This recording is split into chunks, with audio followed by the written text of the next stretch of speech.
예, 사랑하는 지원가족 여러분, 여러분은 지난 주간 어떤 시간을 보냈습니까? 기쁘고 즐거운 시간 보내셨습니까? 혹시 슬프고 괴로운 일은 없었습니까? 저는 잘 보냈습니다만은 가슴 아픈 일이 있습니다. PD 수첩에서 이제 큰 교회에 대한 어떤 모 교회에 대한 비리라고 해야 되나요? 여러 가지 문제에 대해서 보관하는 그런 게 있었는데요. 교회가 세상의 부패를 막고 빛과 소금의 역할을 감당해야 하는데도 불구하고 오히려 교회가 부패의 장소가 되고 대명사가 되고 그리고 개혁의 대상이 되었다라는 것 자체가 너무나 또 가슴 아픕니다. 그런데 또한 더 가슴 아픈 것은 PD수첩에서 그렇게 그 교회를 이제 그 시체말로 깠다고 하지 않습니까? 그 교회를 공격함으로 마치 전체 기독교를 공격하고 있다. 언론이 기독교를 지금 대적하고 있다라고 하면서 그렇게만 생각하고 이제 계신 목사님들이 있더라고요. 이제 그러면서 지금 언론이 이 나라가 잘못 흘러가고 있다. 잘못 흘러가는 것은 교회가 세상을 너무 닮아가고 세상을 능가하는 악을 저지르고 있는 것이 잘못된 것이지요. 그것이 잘못된 것은 아니라 생각합니다. 우리가 교회가 잠잠하면 돌들이 일어나 소리치게 될 것입니다. 지금 그 상황입니다. 교회가 자정 능력을 상실하니까 세상이 악한 세상이 우리보다 더 악하다고 말하는 것이 지금 오늘날의 현실입니다. 이 땅에 하나님의 공의, 하나님의 정의가 교회를 통하여 세상에 선포되어야 함에도 불구하고 오히려 세상이 교회에게 너희는 왜 공의가 없고 정의가 없느냐 외치는 시기인 것이죠. 우리는 이러한 때에 하나님의 공의가, 하나님의 정의가 이 땅 가운데 이루어지기를 기도해야 할 것입니다. 오늘 본문은 하박국의 그 마지막 본문입니다. 하박국의 그 기도 내용을 담고 있습니다. 하나님께서 하박국의 그 질문에 대하여 하나님의 심판을 선포하신 이후에 그 얘기를 들은 하박국의 반응이 바로 하나님께 대한 기도인 것이죠. 그것을 통하여 우리는 이 땅 가운데서 어떠한 자세로 살아야 할지를 살펴보고 하나님의 뜻을 발견하고 은혜를 구하는 시간이 되기를 원합니다. 먼저 하나님 앞에 기도하고 있는 하박국은 이것을 노래로 만들었습니다. 1절에 보면 시기오노스에 맞춘 하박국의 기도라 얘기하고 있습니다. 이 시기오노스라고 하는 것이 느낌상 어떤 느낌이냐면 좀 이 분위기는 애가입니다. 슬픈 노래입니다. 그런데 이 시기오노스라는 것이 벗어나다 뭐 이런 의미가 있기 때문에요. 그래서 좀 빠른 이미지를 갖고 있습니다. 그래서 상반되게 애가로 슬프게 노래를 부르라는 의미일 수도 있고요. 아니면 슬프지만 좀 빨리 부르라. 빠르면 조금 흥겨운 노래가 될 수도 있습니다. 두 가지 의미가 있는데요. 중요한 것은 이것은 19절에 말하는 것처럼 지휘자를 따라서 수금, 현악기거든요. 현악기의 반주에 따라 부르는 노래인 것입니다. 다시 말해서 이것은 성전에서 부를 수 있도록 지은 기도인 것입니다. 그 성전에서 하박국이 노래를 부르면서 기도하는 그 기도의 첫 번째는 뭐냐면 하나님께 대한, 주께 대한 소문을 듣고 놀랐다. 소문이라는 단어를 보니까 조금 부정적인 뉘앙스가 있는 것처럼 보입니다만은 다른 말로는 명성입니다. 하나님께 대한 명성을 들었다는 것이죠. 하나님의 명성은 어떤 것입니까? 과거에 하나님께서 하신 일들에 대한 내용입니다. 하나님께서 이런 일을 하셨기 때문에 하나님의 명성이 높은 것이죠. 그래서 하나님께 대한 소문, 다시 말해서 과거에 하나님께서 이스라엘 백성들에게 하신 일들, 그리고 그의 대적들에게 하신 일들, 그것을 들으니 놀랐다는 것이죠. 이것은 과거에 행하신 일이 과거의 일이 아니라 앞으로 동일하게 일어날 일인 것을 확신하기 때문에 놀라며 나가는 것입니다. 과거에 이스라엘 백성들을, 주의 백성들을 구원하신 하나님은 오늘날에도 미래에도 주의 백성은 구원하실 것이라는 것이 당연한 것이 아닙니까? 과거에만 구원하시고 앞으로는 구원 안 해준다 그러면 이상하지 않습니까?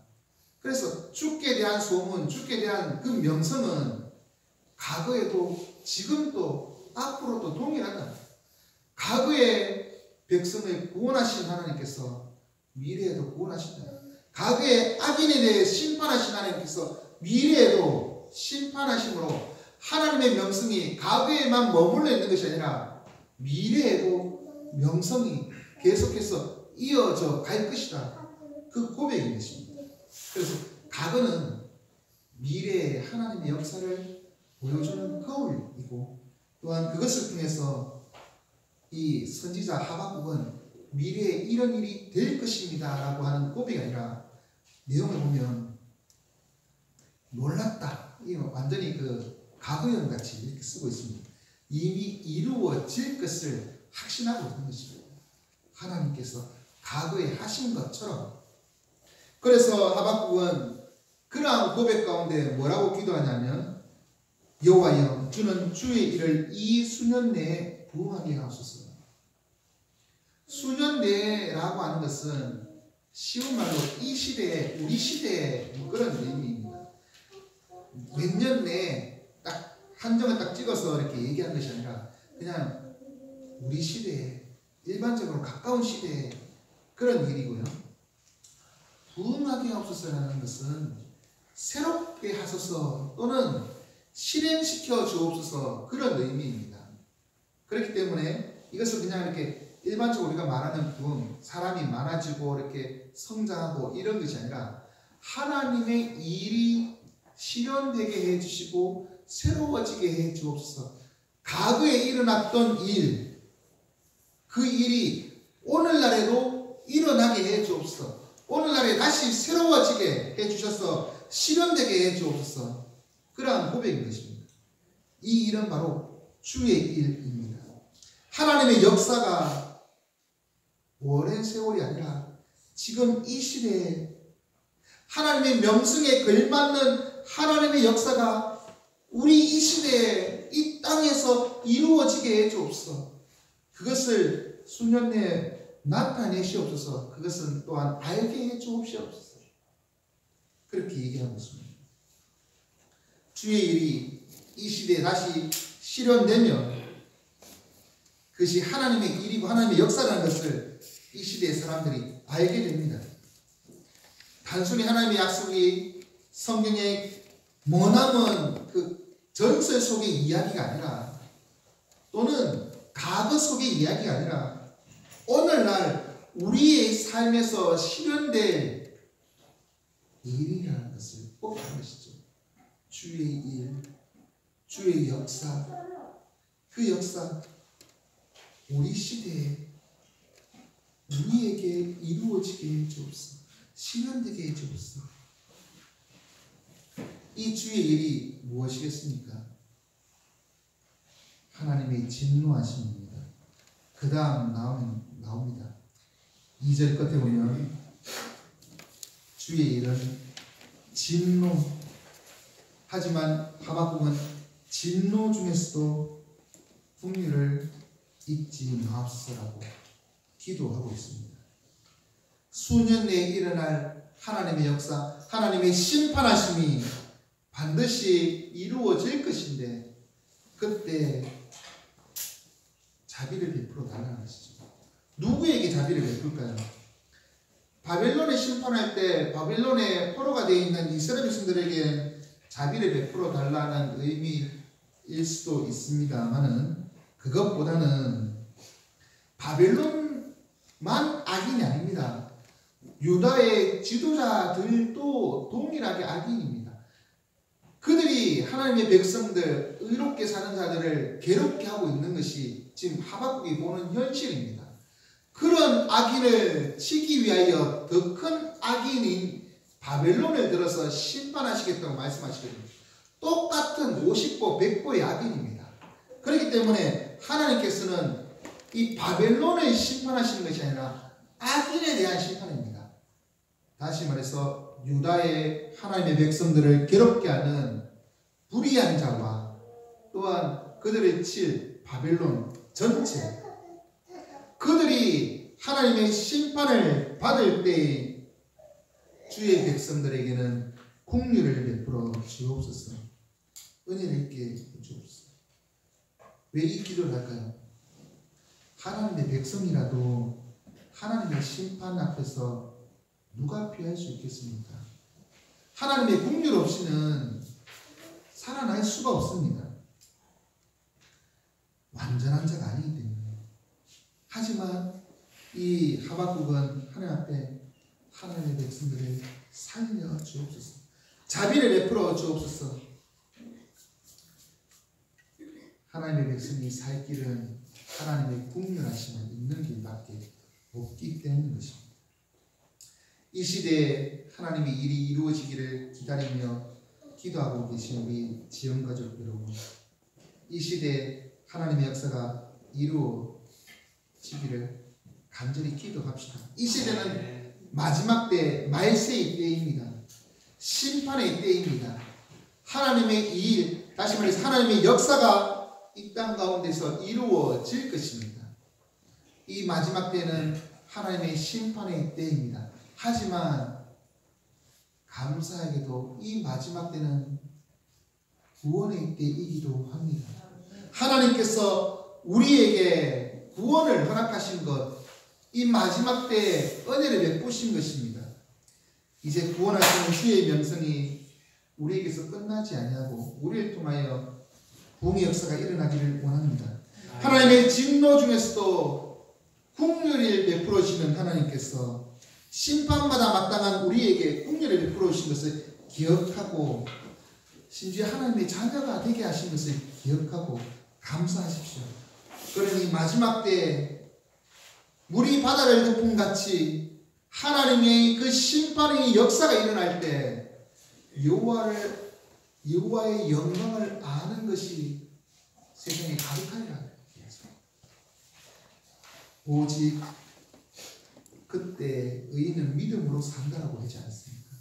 마지막 때 모든 사람들이 하나님의 심판대 앞에 서서 하나님의 영광을 인정할 때 의인은 믿음으로 삽니다. 우리는 그러한 하나님의 긍휼, 자비 얻은 자들입니다. 그러한 믿음으로 살아가는 우리들 되기를 원합니다.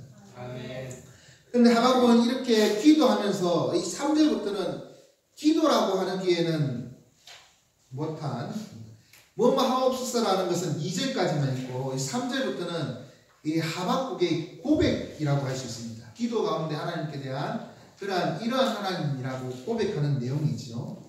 그는 하나님이 임재하시는 것을, 오시는 것을 고백합니다. 3절에. 근데 어디에서부터 오시느냐? 하늘에서부터 오신다, 또는 성전에서부터 오신다, 이렇게 고백하지 않습니다.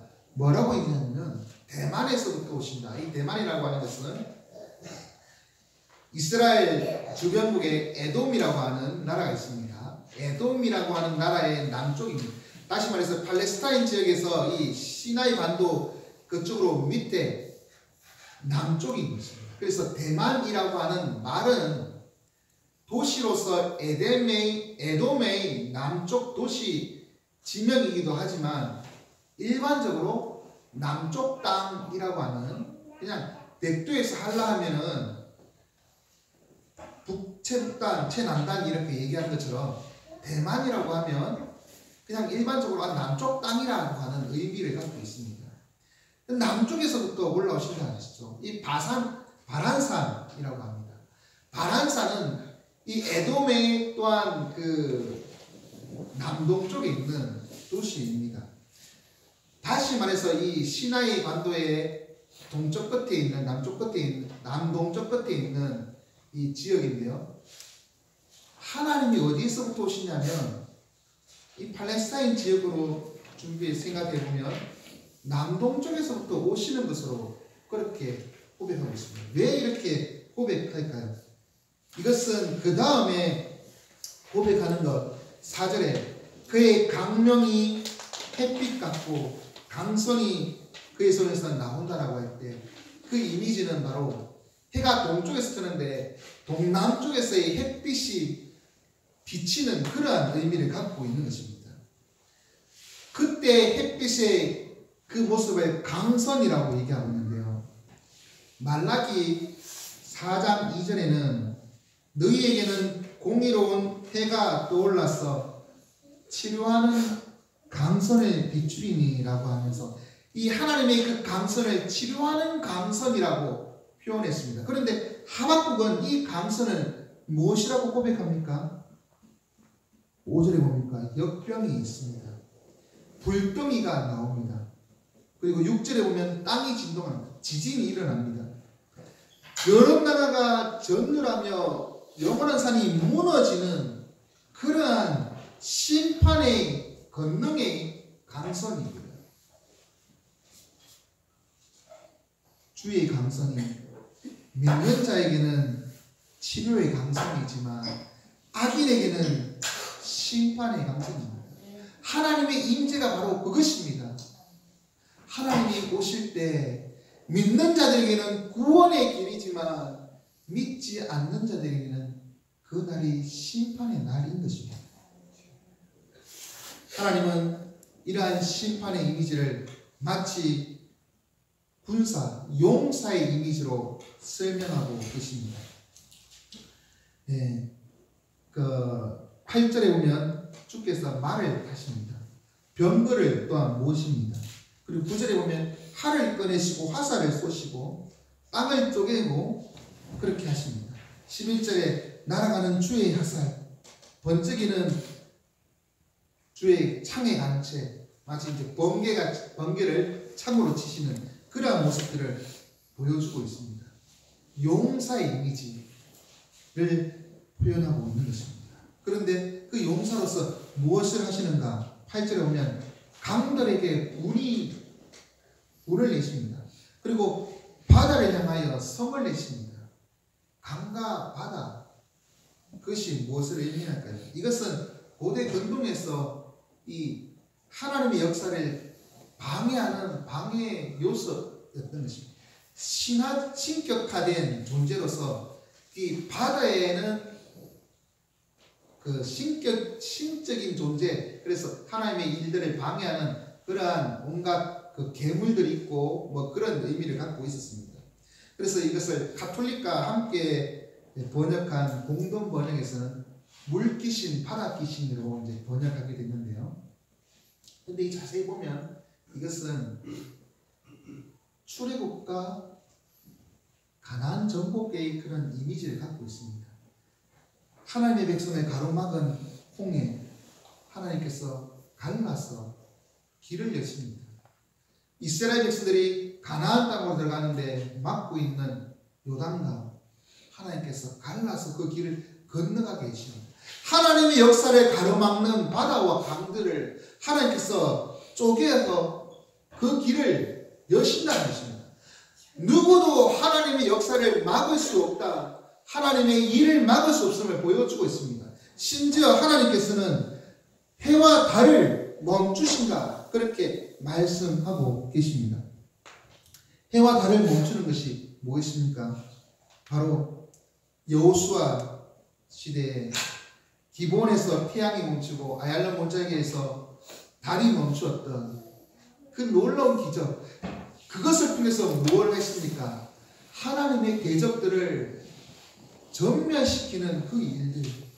그래서 하나님께서는 용사로서 하나님의 일을 막고 방해하는 것들을 다 제거하시고 열어 제끼시고, 그리고 해와 달을 멈춰서 하나님의 대적들을 치게 하시는 그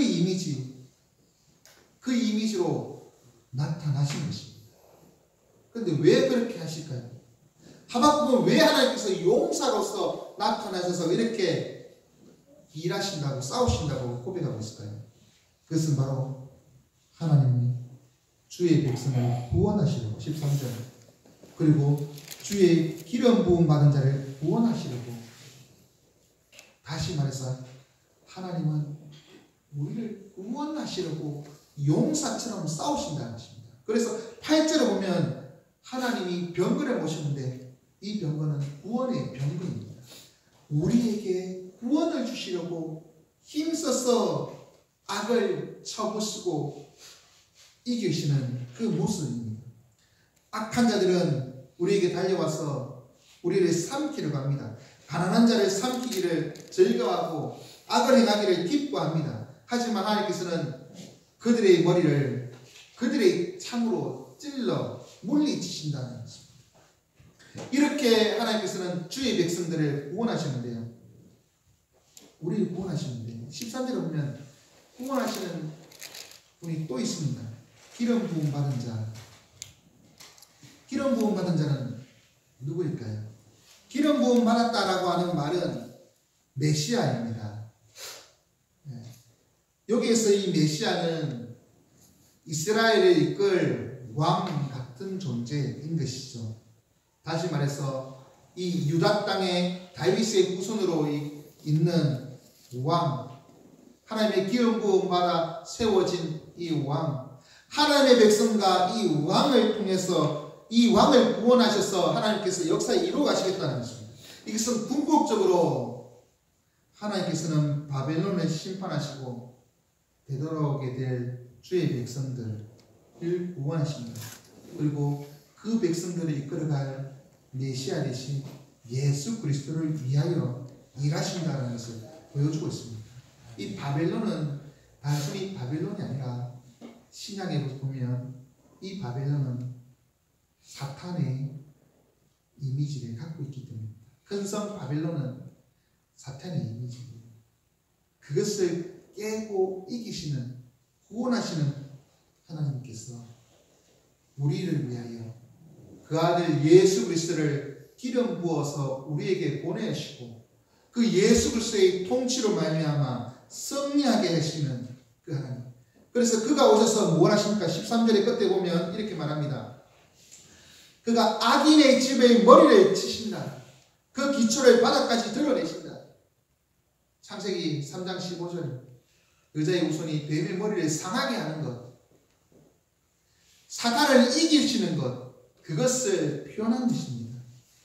주님께서 우리에게 이렇게 구원의 용사로서 오셔서 우리를 지키신다는 것입니다. 하나님의 임재를 경험하고 계신 우리 지원가족 여러분, 주님이 오심이 우리에게는 기쁨입니까?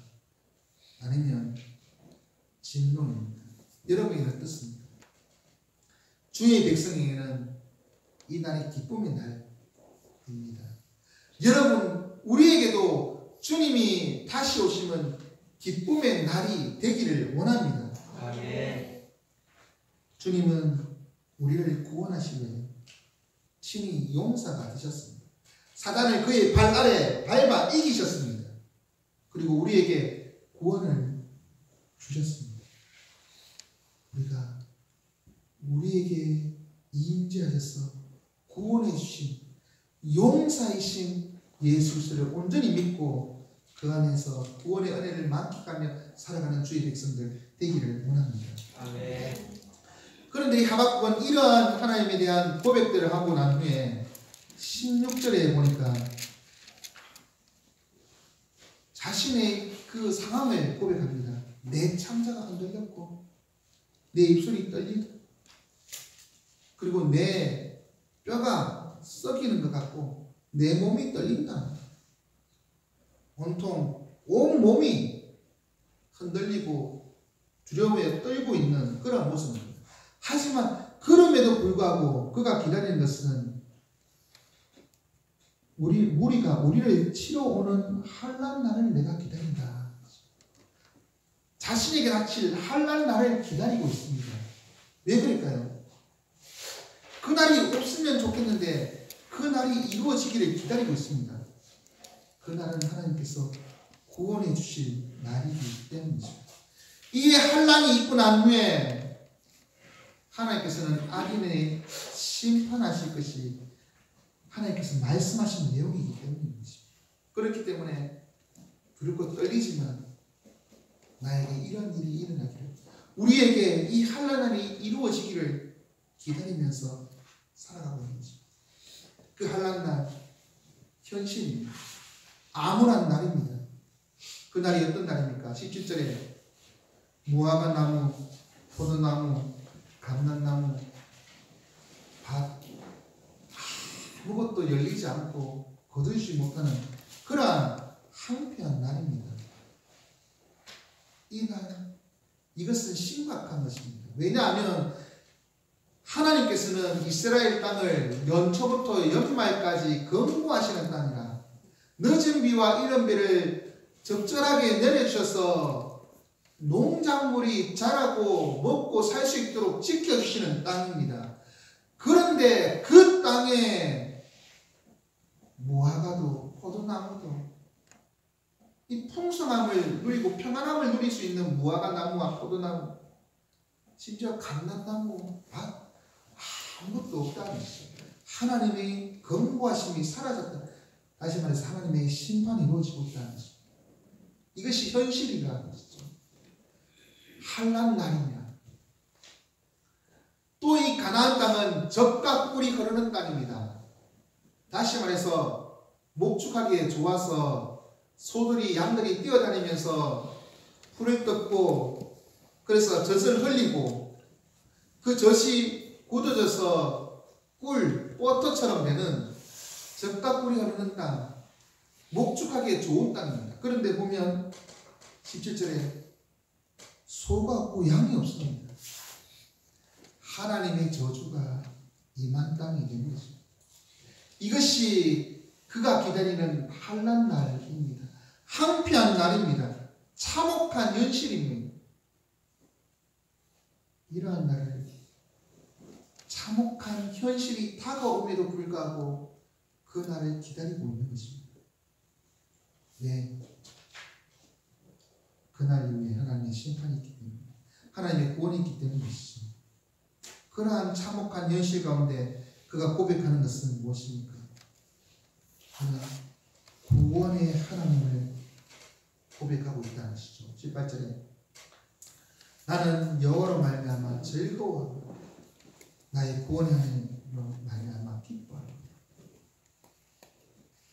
하나님 한 분만으로 그는 만족하고 있습니다. 하나님 한 분만으로 감사하고 있습니다. 그 하나님은 바로 나의 하나님, 나의 구원의 하나님이십니다. 하나님께서 바빌론과 악인을 치고 심판하시는데 그것이 나와 상관없는 다른 사람의 하나님은 나하고 크게 도움이 없잖아요. 나의 하나님 되십니다. 하나님의 승리는 나의 승리가 됩니다. 하나님의 역사는 나의 위로가 되고 은혜가 되는 것입니다.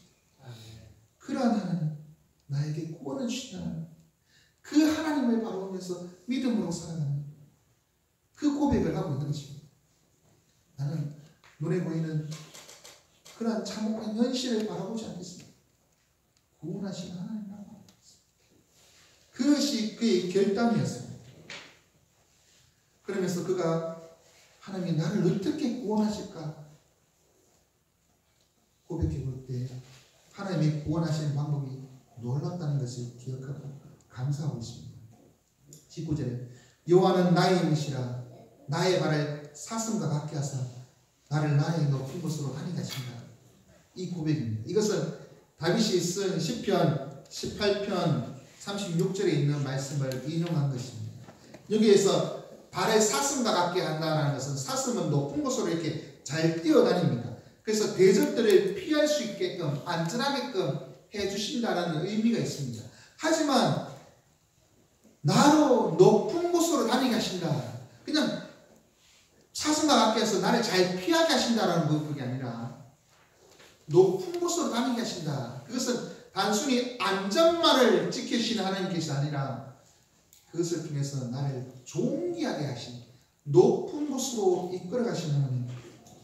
하나님이 승리하셔서 나를 존귀한 자로 만들어 주실 것이다. 비록 지금은 환난이지만 나의 앞날은 하나님 앞에서는 존귀한 자가 됩니다. 이것은 우리에게 주는 메시지. 바로 예수 그리스도의 믿음으로 말미암아 나를 높은 곳 하나님의 자녀로 삼으시고 하나님 나라로 가게 하심을 고백하는 것입니다. 하나님 나라에서 존귀한 자가 되게 하신 것을 고백하시는 것입니다. 그러니 구원의 하나님 한 분만 있으면 그것이 감사한 제목이 아니겠습니까? 나의 하나님 되시는 구원의 하나님께 감사하고 계신 우리 지금까지 여러분, 우리가 감사할 것은 눈에 보이는 상황이 아닙니다. 눈에 보이는 것이 참혹할지언정 우리는 하나님 한 분만 있으면 그것을 위해서 우리는 존귀한 자가 됩니다. 천하보다 귀한 은혜를 얻습니다. 우리가 하나님의 은혜로 구원 얻는 놀라운 역사를 경험하게 되는 것입니다. 그러니 눈에 보이는 것을 일일이 하지 마시고 참혹한 현실에 그것 때문에 아파하지 마시고요. 구원의 하나님만 바라보십시오. 그리고 하나님 바라보면서 믿음으로 살겠다 결단하십시오. 그럴 때 우리는 이 땅에서 진정으로 살아갈 수가 있습니다. 이제 말씀 읽겠습니다. 우리가 믿는 하나님은 지금 또 살아계시고 역사하시는 하나님입니다. 과거에 역사하셨듯이 앞으로도 일하시고 역사하십니다. 주의 일을 이 시대에 우리 시대에 나타내실 때 우리를 통하여 하나님의 명성이 드러나게 하실 것입니다. 우리는 하나님의 역사 곧 하나님의 심판의 역사를 우리 시대에 보일 수도 있습니다. 이 수년 내에 우리 시대에 하나님께서 실행해 주실 것입니다. 그때가 심판의 역사이지만 우리에게는 구원의 역사입니다. 우리를 구원하시기 위하여 주님이 임재하십니다. 그 임재의 대적들은 나가 떨어지지만 주의 백성들은 구원의 은혜를 입습니다. 왜? 하나님이 친히